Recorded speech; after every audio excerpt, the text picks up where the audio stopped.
mencari-cari broker yang terpercaya dan juga legal, saya merekomendasikan kalian untuk memakai Forex IMF ya. Kemudian kalau untuk linknya itu ada di deskripsi video ya, setiap video itu saya sudah cantumkan untuk linknya, tinggal kalian klik aja di sini ya. Nanti masuk ke bagian pendaftaran. Nah di Forex IMF ini itu pasti legal dan memang sudah terdaftar ya di beberapa lembaga, baik itu di Bapeti, ICDX, Clearing Berjangka Indonesia, Indonesia Clearing House, dan juga JFX ya. Jadi sudah pasti aman. Baik untuk masalah deposit dan juga withdraw itu lancar.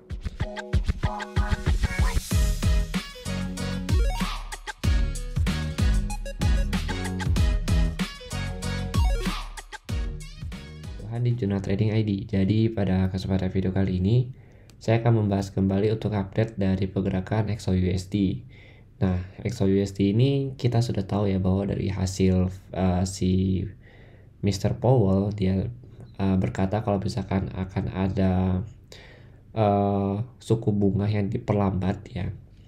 Jadi memang itu berdampak cukup buruk ya, atau tidak begitu bagus untuk si DXY itu sendiri kita perhatikan.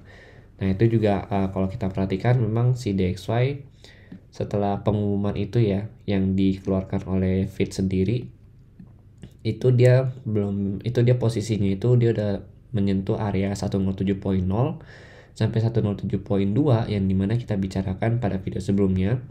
Lalu dia turun lagi ke bawah, saat ini ada di level support di 106.15. Nah memang kalau untuk pergerakan saat ini sih bisa dibilang ini masih ada efek dari si market news itu sendiri. Jadi untuk clear directionnya mungkin kita akan lihat untuk besok pagi. Nah kalau saya perhatikan saat ini memang DXY sendiri ya, dia itu masih cenderung untuk sideways pergerakannya ya, kurang lebih di harga 106.15 sampai dengan kurang lebih di harga 106.7. Tapi kalau kita lihat memang dari efek pelemahan dari suku bunga itu atau kenaikan suku bunga yang diperlambat, yaitu akan memberikan efek yang kurang baik untuk si DXY ini sendiri, yang artinya si pasar ini tidak akan begitu mau merespon ya, atau respon pasar itu kurang baik untuk si DXY ini sendiri. Jadi DXY itu memang kalau saya lihat sih memang lebih cenderung untuk melakukan penurunan ke bawah. Penurunan terbawa ke bawah ini ya, untuk level supportnya itu ada di 104.7 sampai 103.6. Tapi untuk saat ini untuk level support terdekat dia itu ada di 105.33, dimana kalau kita perhatikan level ini itu terbentuk ya pada tanggal kurang lebih di tanggal 15 November. Kemudian di tanggal 28 November itu dites lagi oleh harga itu sendiri ya, jadi kemungkinan besar dia akan melakukan retest kembali ke 105.3. Lalu kalau kita perhatikan lagi untuk saat ini memang kalau kita lihat di sini ya. Oke, kalau kita lihat lagi di time frame 1 jam itu dia masih ada rejection ya, tapi untuk candle turunnya ini masih cukup kuat. Lalu kalau kita lihat lagi di 4 jam, nah di 4 jam ini dia membentuk pola bearish engulfing.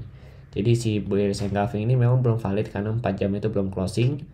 Jadi kalau untuk valid atau tidaknya itu kita harus tunggu besok ya, pada saat dia sudah berganti daily candle-nya.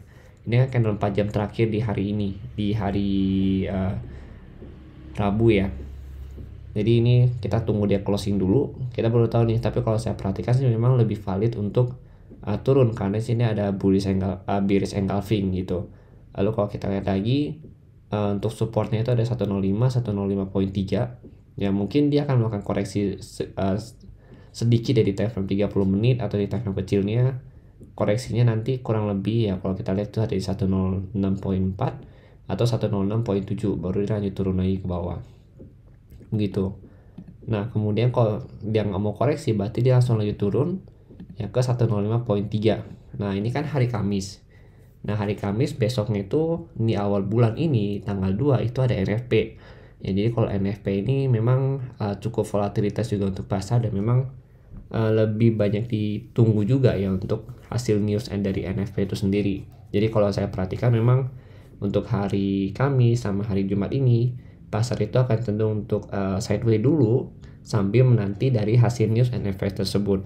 Tapi kalau untuk pagi ini mungkin DXY akan dia bawa turun dulu merespon dari hasil keputusan dari Fed itu sendiri.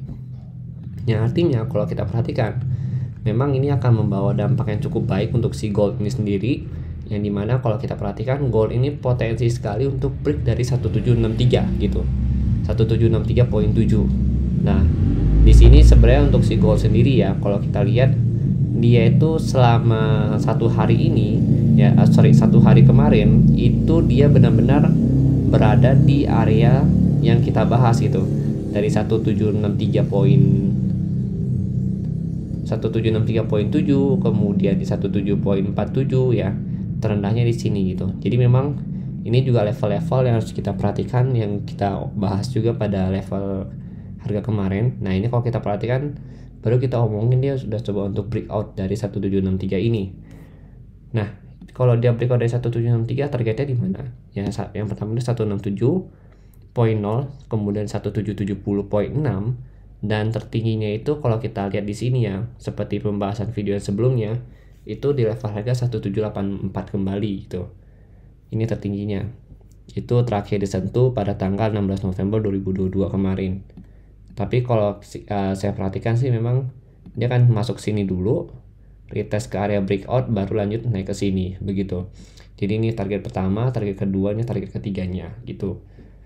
Nah, kemudian yang harus kita perhatikan masih sama untuk level harganya itu di 1752 ya, 1752, kemudian 1746.